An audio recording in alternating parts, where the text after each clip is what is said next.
Assalamualaikum warahmatullahi wabarakatuh. Baiklah anak-anak, bertemu lagi dengan Bapak Ahmad Dzakir, Bapak Guru PAI tingkat SMA atau SMK kelas 10. Baiklah, dalam kesempatan kali ini kita akan membahas tentang dakwah Rasulullah SAW di Mekah, ya, bab 10.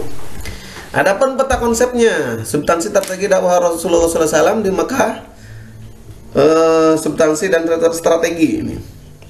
Dakwah Rasulullah SAW di Mekah, deskripsi substansi, deskripsinya menunjukkan sikap tangguh dan semangat menegakkan kebenaran sebagai implementasi dan pemahaman strategi dakwah Rasulullah SAW di Mekah. Baiklah, kita langsung saja ya. Letak geografis, Jazirah Arab terletak di sebelah barat daya Asia. Arab negara yang dikelilingi oleh semenanjung Laut Merah, Samudra Hindia, dan Selat Persia. Secara umum ya, Arab merupakan padang pasir. Padang pasir ya. Para ahli ilmu purba membagi Arab menjadi 3 zona, yaitu zona Arabia Petrik, yaitu daerah yang berada di sebelah barat dan barat daya ya, lembah Syam. Zona Arabia Deserta, yaitu Syam itu sendiri. Zona Arabia Felix, yaitu negeri Yaman yang terkenal dengan sebutan bumi hijau. Jadi di Yaman hijau ya. Penduduk Arab Baidah ya. Penduduk Arab yang sudah musnah. Keberadaan penduduk ini tidak diketahui keberadaannya jejaknya kecuali yang disebutkan ya dalam kitab suci seperti kaum Ad, Samud, Tasam, Jadis, dan Zurham. B ya. Tadi A, sekarang B. Penduduk Arab Baqiyah. Tadi Arab Baidah ya, sekarang Baqiyah. Penduduk yang masih lestari. Penduduk ini terbagi menjadi 2 ya. Yang pertama ada Arab Aribah, yaitu kelompok Kuhtahan dengan Yaman sebagai tanah airnya. Yang terkenal adalah Ya'rab, keturunan suku Kahlan dan Himyar. Yang kedua ya, yang selanjutnya Arab Musta'rabah, yaitu Arab dari dusun sampai kota. Kebanyakan bertempat tinggal di Jazirah Arabia dan negeri Hijaz sampai ke lembah Syam. Penduduk ini keturunan dari Nabi Ibrahim. Kemudian berkembang menjadi beberapa suku termasuk Quraisy ya, yang lahirnya dari suku Adnan. Politik. Kerajaan Arab terbagi menjadi 2 macam. Satu, kerajaan yang bermahkota, kerajaan otonom di bidang urusan dalam negeri, tetapi tunduk dengan kerajaan lain seperti kerajaan Makyan, Sabah dengan sebutan Saddul Ma'arib, Himyar, Hiro, dan Ghazan. Yang kedua, ada kerajaan yang tidak bermahkota tetapi memiliki kemerdekaan penuh karena memiliki perangkat sebagaimana kerajaan yang sebenarnya. Kerajaan ini seperti kaum Quraisy pada zaman Abdul Muthalib. Sosial dan ekonomi. Kehidupan masyarakat Arab bertumpu pada perdagangan, dagang ya. Termasuk kan Islam bisa menyebar ke Indonesia diantaranya lewat perdagangan juga ya, dari Arab. Yang selanjutnya masyarakat ya. Arab berdagang sepanjang tahun, berdagang. Masyarakat Arab jahiliyah memiliki perilaku sosial yang baik, sehingga perlu dilestarikan, dan perlu yang tidak baik pun harus ditinggalkan. Di antara sosial yang baik adalah setia kepada teman, menepati janji, menghormati tamu, dan tolong menolong antar kabilah. Sedangkan perilaku yang tidak baik adalah merendahkan derajat wanita, berperang, mabuk-mabukan, dan bersumpah palsu. Ini khususnya ya ketika Rasulullah sebelum ada jahiliyah nih, zaman Zayah. Agama dan kepercayaan. Masyarakat Arab memiliki 2 kepercayaan. Satu, wilayah yang pernah dikuasai Romawi Timur memiliki agama Nasrani.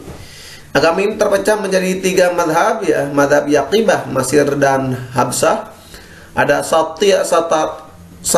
Nasatirah, Musil, Irak dan Persia. Ada Mulkaniyah, Afrika Utara, Sisilia, Syria, dan Spanyol. Yang kedua, wilayah yang dikuasai Persia. Pada awalnya penganut agama animisme ini, dinamisme juga ya. Agama tersebut menyembah ruh dan leluhur dan benda-benda alam seperti langit, cahaya, api, udara, berhala, dan lain-lain. Oke, substansi dakwah Rasulullah SAW di Makkah. 1. Memperbaiki akhlak masyarakat. Karena Rasulullah diutus ke dunia ini adalah innamal bu'itsu liutammima makarimil akhlaq, itu untuk menyempurnakan akhlak manusia dulu ya. Ini di Mekah. Satu di antaranya perilaku masyarakat Arab sebelum kedatangan Islam yang menyimpang dari ajaran Islam, di antaranya tuh ya, merendahkan derajat wanita. Wanita ada di bawah derajatnya. Terus suka bermusuhan, mabuk-mabukan, dan melakukan sumpah palsu. Ini ya kebiasaan orang Mekah sebelum datang Rasulullah SAW. Memperbaiki dan meluruskan tauhid. Ini tadi untuk memperbaiki akhlak, sekarang memperbaiki dan meluruskan tauhid. Baru nih tauhid kepada Allah. Islam mengajarkan menyembah hanya satu Tuhan, Allah Subhanahu wa taala. Sedangkan di sebelum datang Islam ini kan banyak tuhannya, kepercayaannya, dinanisme, animisme, dan lain-lain yang tadi ya. Islam mengajarkan kewajiban manusia untuk beribadah kepada Allah, mengajarkan ya, sesuai dengan Al-Quran dan Sunnah juga ya. Islam mengajarkan manusia tentang kehidupan setelah kematian, yakni hari kiamat, pastinya ya, karena jelasnya di dalam Al-Quran. Islam melarang hidup dengan sombong. Nih sombong dilarang dalam Islam. Sedangkan sebelum datang Islam itu wah banyak yang sombong nih. Orang-orang Quraisy ini ya, orang kafir itu banyak yang sombong. Islam menjamin keselamatan dunia dan akhirat, insya Allah, pastinya ya. Yang ketiga, menyampaikan persamaan hak dan derajat manusia. Islam agama yang diridhoi Allah, memandang bahwa setiap manusia memiliki hak dan derajat yang sama di sisi Allah sebagai hambanya. Ya, sama. Yang membedakan adalah iman dan takwanya, gitu ya. Yang kedua, yang membedakan antara hamba dengan yang lainnya hanya satu, yaitu nilai ketakwaan kepada Allah. Seperti yang saya katakan tadi ya, sesuai dengan Quran Al-Hujurat ayat 3. Yang keempat, mengubah kebiasaan bertaklid. Masyarakat Arab ya sebelum Islam memiliki kebiasaan bertaklid kepada nenek moyang.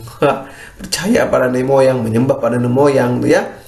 Contoh taklid masyarakat Arab sebelum Islam adalah bila ada yang meninggal, mereka tidak mendoakan mayit, tetapi begadang dengan bermain judi atau mabuk-mabukan sepanjang malam. Ini nih, oh pesta mabuk-mabukan gitu ya. Bukan mendoakan, bukan tahlilan, bukan. Tapi mereka itu malah mabuk-mabukan sepanjang malam, judi. Itu kebiasaannya. Sedangkan kan yang harus dilakukan sebagai, kalau misalkan dia sudah menjadi orang sudah menjadi seorang muslim, yaitu adalah mendoakannya. Ya, kalau kita kan kebiasaan kita tahlil juga, itu kan doa juga sama-sama ya. Nabi merubah kebiasaan taklid yang buruk ketika melakukan dakwah Islam. Jadi merubah sedikit-sedikit. Yang keempat diantaranya ya, cara Nabi mengubah kebiasaan taklid mereka adalah dengan menyampaikan kepada mereka tradisi demikian tidaklah baik. Jadi tidak langsung langsung cara bisa menyakitkan hati. Jadi dengan pelan-pelan Rasulullah itu berdakwah. Oke, strategi dakwah Rasulullah SAW di Mekah. Satu, dakwah secara sembunyi-sembunyi dulu. Oke, ini dilakukan selama 3-4 tahun. Bayangkan 3-4 tahun Rasulullah itu dakwahnya sembunyi-sembunyi. Materi dakwahnya diantaranya mengesahkan Allah, esa Allah ya, menyucikan dan membersihkan hati dan jiwa. Yang ketiga, menguatkan barisan. Yang keempat, meleburkan kepentingan pribadi dalam kepentingan jamaah. Oke, dakwah ini dilakukan di lingkungan keluarga. Ini keluarga dengan kerabat ya, kerabat serta sahabat yang dekat saja di sini ya. Dakwah secara terang-terangan, dakwah mereka ini dilakukan pada tahun keempat kenabian. Dakwah secara terang-terangan dilakukan oleh Rasulullah dengan beberapa tahap. Mengundang kaum kerabat dari keturunan Bani Hashim. Rasulullah SAW mengumpulkan para penduduk kota Mekah. Rasulullah SAW juga menyampaikan seruan dakwah kepada para penduduk luar Mekah. Oke, alur dakwah Nabi Muhammad SAW meliputi pelaku dakwah. Ya. Pelaku dakwah pertama adalah Nabi Muhammad SAW pastinya. Hal yang sangat penting ketika Rasulullah mendakwahkan ajaran Islam, Rasulullah mengajak umat manusia masuk ke dalam agama Islam. Dan Rasulullah adalah orang yang pertama kali yang mengamalkan. Jadi yang pertama kali mengamalkan, baru yang diajaknya. Sehingga menjadi contoh yang sempurna, uswah. Saya dengan Quran Al-Ahzab ayat 21. Kail alur dakwah Nabi Muhammad meliputi tantangan dakwah. Tantangan dakwah berdakwah tidak boleh dijadikan sebagai penghambat. Apapun tantangannya, lanjut saja, ya, gas saja bos. Sebaliknya, setiap tantangan perlu diubah menjadi sebuah kekuatan yang mampu mendorong semangat dan dalam berdakwah. Ketika banyak tantangan, rintangan, harus menjadikan semangat dalam berdakwah. Oke, gitu. Selanjutnya, di antara manfaatnya adalah ditolong Allah Subhanahu wa taala dalam segala kebutuhan, kepentingan dan kemudahan dalam kehidupan. Sesuai dengan Quran Muhammad ayat 7.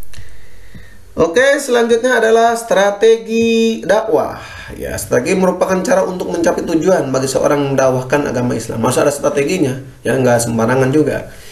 Oke, strategi dakwah saat diantaranya dengan bilisan, ucapan, ada bilhal dengan perbuatan, memberikan bimbingan keterampilan, kemudian membantu kaum duafa, sedekah ya, memberikan beasiswa, gitu, mencegah kemiskinan, kebodohan dan keterbelakangan dan lain-lain. Oke, tujuan dakwah yang dilakukan Rasulullah SAW agar manusia masuk Islam dan berperilaku sesuai dengan ajaran Islam secara sempurna ya. Jadi tujuan pertama adalah masuk Islam dan berperilaku yang baik sesuai agama Islam. Tujuan berdakwah di masa sekarang yaitu adalah membebaskan dari kebodohan, kemiskinan dan keterbelakangan. Baiklah anak-anak, ini adalah materi terakhir. Kita lihat bisa subhanallah nih Rasulullah SAW ya, sangat subhanallah banget ya, panutan kita, uswah kita ya. Keterkaitan antara substansi dan strategi dengan keberhasilan dakwah Nabi Muhammad SAW di Makkah. Substansi dan strategi dakwah Nabi Muhammad dilakukan dengan tepat dan berhasil. Tepat dan berhasil nih, strateginya mantap Rasulullah itu. Ini yang lebih mantap lagi, Nabi berdakwah di Mekah selama 13 tahun, bos. Ya anak-anak. Dan berapa pengikutnya? 13 orang. Bayangkan. Berarti 1 tahunnya hanya 1 orang. Tetapi kita bisa lihat apa yang dihasilkan dari 13 orang ini. Mereka memiliki kualitas iman yang sempurna. Sedikit tapi mantap hasilnya ya. Kualitas iman yang sempurna itu Rasulullah. Sabarnya Rasulullah itu seperti itulah. 13 orang tapi kualitas imannya yang sempurna, mantap seperti itu ya. Oke, baiklah anak-anak ya, sangat semangat sekali ini dalam strategi berdakwah ya, khususnya di Makkah ini Rasulullah SAW. Wah, jadi 13 tahun Rasulullah. Pokoknya mantap lah ya. Alhamdulillah ya, materi dari awal sampai akhir telah selesai. Semoga ada manfaatnya. Semoga kita selalu sehat, dilindungi oleh Allah Subhanahu wa taala. Baiklah, segitu yang bisa Bapak sampaikan. Akhirul kalam, wassalamualaikum warahmatullahi wabarakatuh.